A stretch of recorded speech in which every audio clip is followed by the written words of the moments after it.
So then, people, obviously we live in a world that's round, and we need a world that's maybe square. Do you care? Here are some opinions of some people in the world. Here's the situation, the subject matter first though, okay? Is this: the Eurozone has officially moved into a recession after EU figures showed that the economy shrank by 0.2% in the third quarter. How should Europe's leaders tackle the crisis? The widely anticipated news follows data showing that Germany and Italy, two of the biggest Eurozone economies, are already in recession. Spain's economy has also been affected, and analysts are now convinced that a slump in household spending together with a property crisis could push the Spanish economy into recession during the next quarter. This comes as leaders of the G20 developed an emerging economies prepare for talks in Washington this weekend to discuss how to contain the financial crisis. So then they were asked, people were asked if they wanted to contribute their thoughts to that, and there's millions of comments. So I'm going to read a few comments, okay? Here's the first comment from Dave in Wellington. This is no crisis of raw materials or human capability.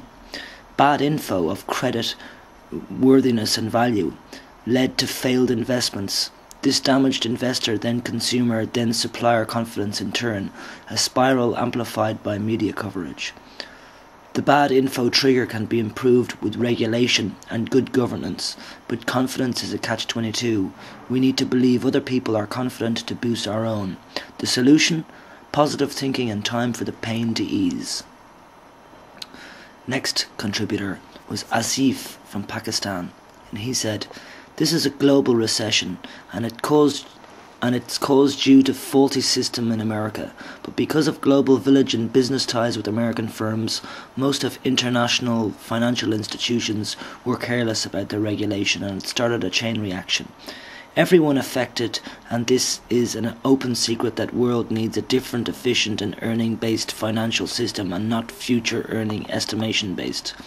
Europe can come out from this downfall with united efforts and with implementation." Well, thank you for that. Then we've got another person from Pakistan. "Total structural changes are desired in worn-out, failed economic, socio-cultural and political system. The system of artificiality, manipulation, speculation, hedging, cartel pools, hedonism, WTO, ISOOS, TRIPS, G8, super hegemonies, monies led you to complacence. It must be decimated to begin anew for greatness of humanity as enshrined by our Creator God." Okay. Then we've got A. Hall from Tokyo, Japan.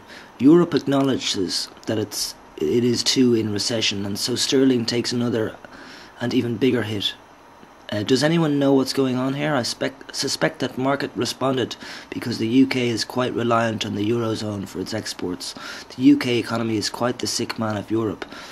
If you were to look at its balance sheet, it's really quite dire. The balance of payments is in really bad state. At some point a balance needs to be reached." Absolutely right, if you ask me, all of you people. The EU, this is from A. Hall again, "The EU economies are much healthier and might I say more balanced than, let's say, those of the US, whose balance between consumption and production is unsustainable. The world economy would be in a far more stable condition if it followed the European model and discarded the tired, now completely discredited Anglo-Saxon model. The EU economy is underpinned by the huge German export machine, just as the UK does not split apart because of the disparities in wealth between the regions. EU as well." Next one. Peter Martin from the United Kingdom.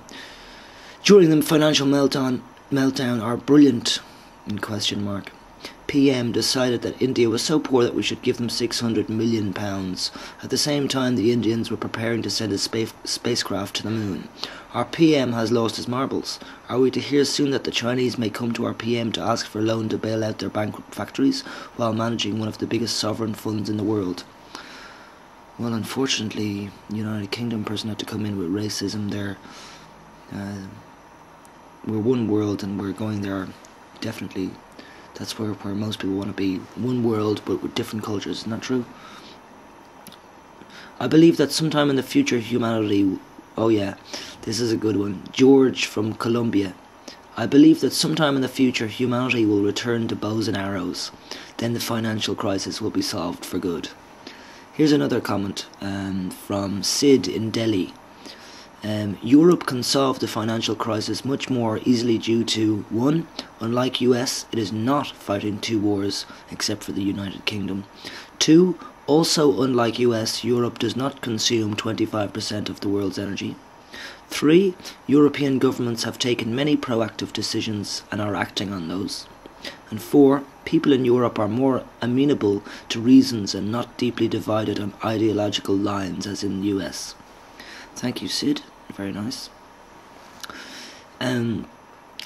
Dinendra from Agartala says, it is not astonishing that Bush now says that global financial crisis is due to failures by lenders and borrowers, the government, the firms and the independent regulators, when he is on the verge of leaving the White House. He now advises other nations not to go for reinvesting the present free market system or go for protectionism. He remained in power for 8 years and could not control his own government, his own lenders, borrowers, independent regulators, and now he preaches sermons. Ivan from Johannesburg says, the financial crisis is amazingly easy to fix. Cut taxes and get rid of the lawyers of fat on your economy, also known as socialism. Do that and you'll be dumbfounded by the economic growth. Sorry, ignore this comment from Ivan Johannesburg. I messed that one up, excuse me.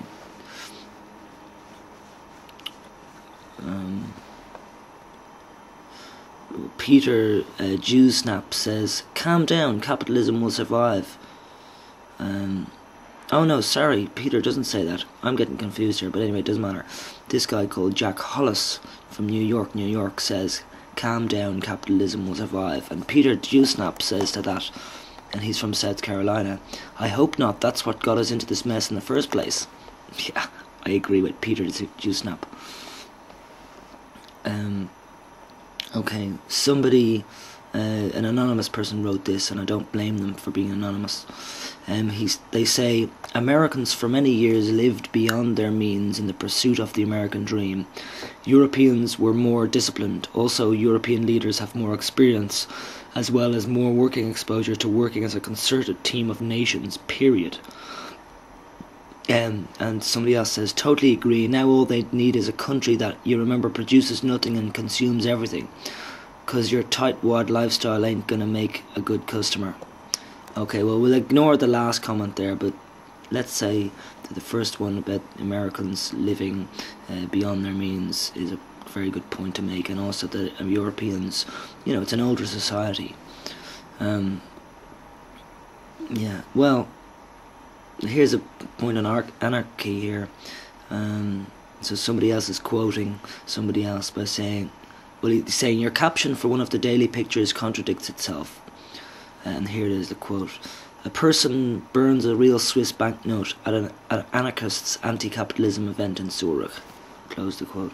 Then the person says, how can you be anarchist when you want a system with more government control? Europe proves to be even more stupid by the day for the enjoyment of those around the world. Right, well, Europe happens to be an excellent example for brilliance.